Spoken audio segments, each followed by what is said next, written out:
Most of us, at some time or another, review the decisions that we've made in our life and wonder what would have happened to us if we had gone to a different school, taken another job, or joined a different church. We can never really know, but we can be pretty certain that most of our life would be different. Of course, that's why, whenever we're faced with a decision, we ought to look at it from all angles. And if there are statistics or books upon the subject, we ought to study them. But nothing helps so much as talking with a person who has made that decision. That's why, instead of telling you the story of Elizabeth Brown, I want you to hear it from Liz herself.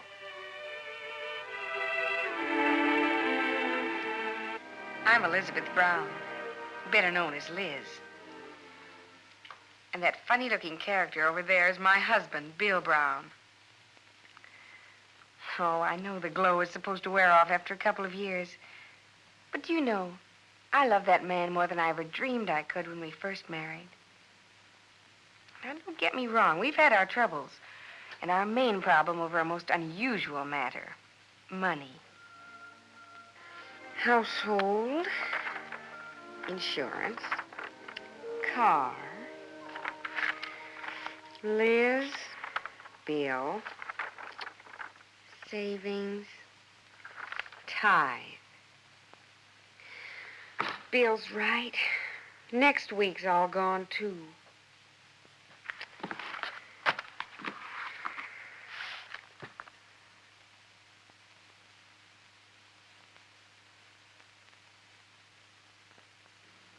Beans. Ham. Burger. Cabbage.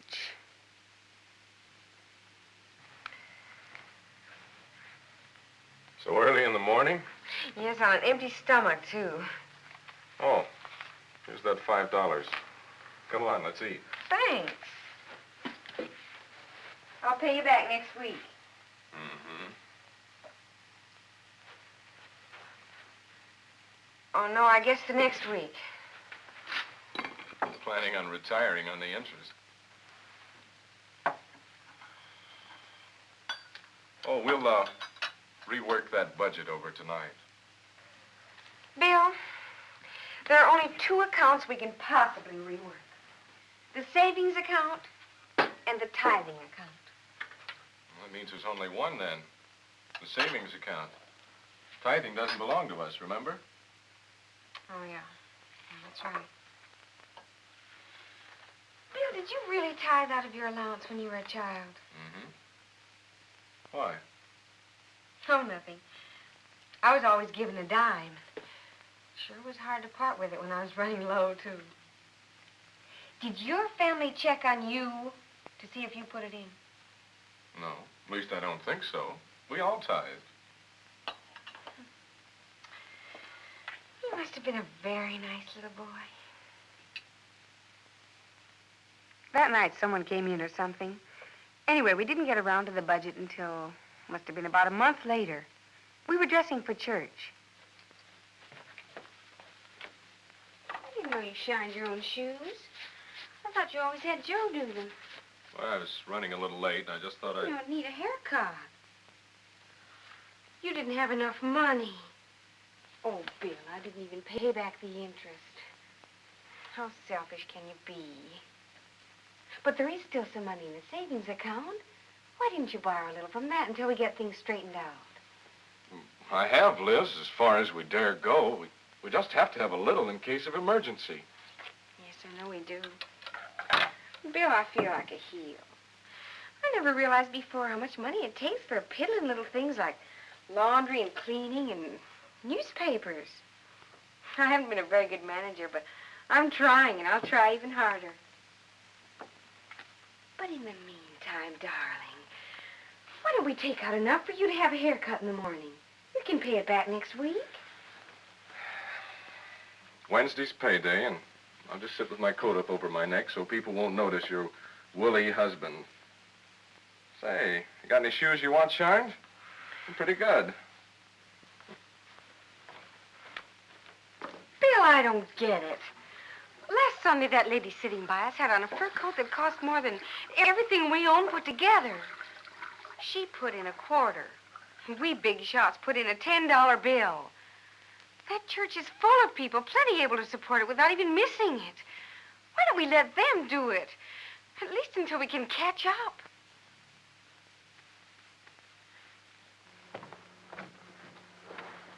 Well, they sure won't miss the $1.50 we take out of this for your haircut like we will.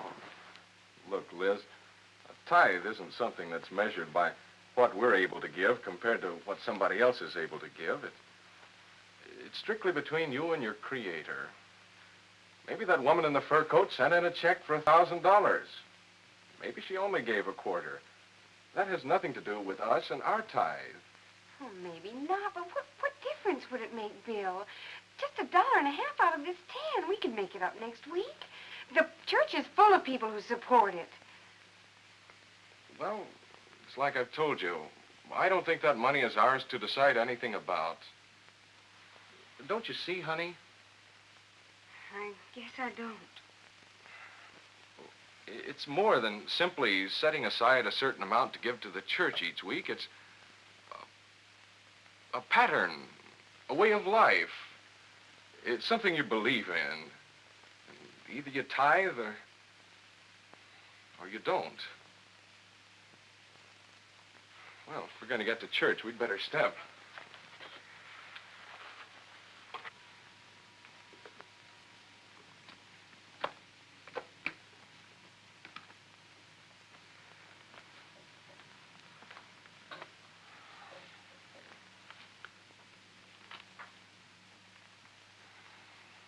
You still don't understand, do you? When we were able to swing the down payment on this home and change rent to payments in the book, the only thing that stood between us and what we really wanted most of all was $1,000. The bare minimum, we thought, for our first child. But things don't always work out the way you plan. We had only $486 in our account when I went to see Dr. Jones. Once again, the tithing account glared out at me. All the way down to see him, the thought kept running through my mind. Surely your own flesh and blood is a legitimate enough reason. Dr. Jones is chairman of the board at our church. He's a wonderful old man and fast becoming one of my favorites. He seemed as delighted as I was that morning. You know, I brought Bill into the world. Yes, I know. And I watched him every step of the way. When he was a little tyke, I watched him through the measles and the mumps and even patched up a couple of broken arms, too. His mother always took care of his black eyes. When he believed in anything, he really fought for it. And what a little scrapper that kid was. I'll bet he was. There's always lots of things to get into a stew about these days. You see fellas ballyhooing this today and that tomorrow, and they do a heap of good. But the tide is changed and the pattern set by the steady doers. I sure was glad, Elizabeth, when I saw you were going to team up with Bill. No telling what you two will do. Look at what you've already done. Oh, Dr. Jones, we haven't done anything. Our life is ruled by a little black book, and we haven't done anything. What do you mean you haven't done anything?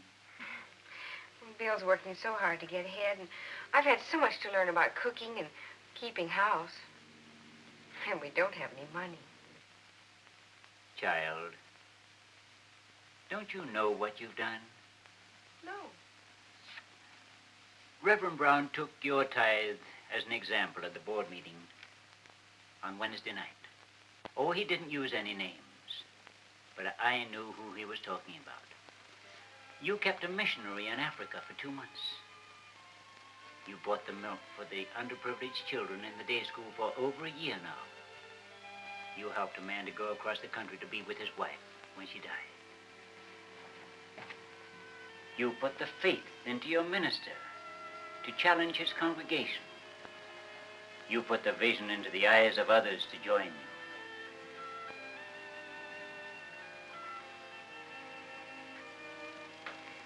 We did all this?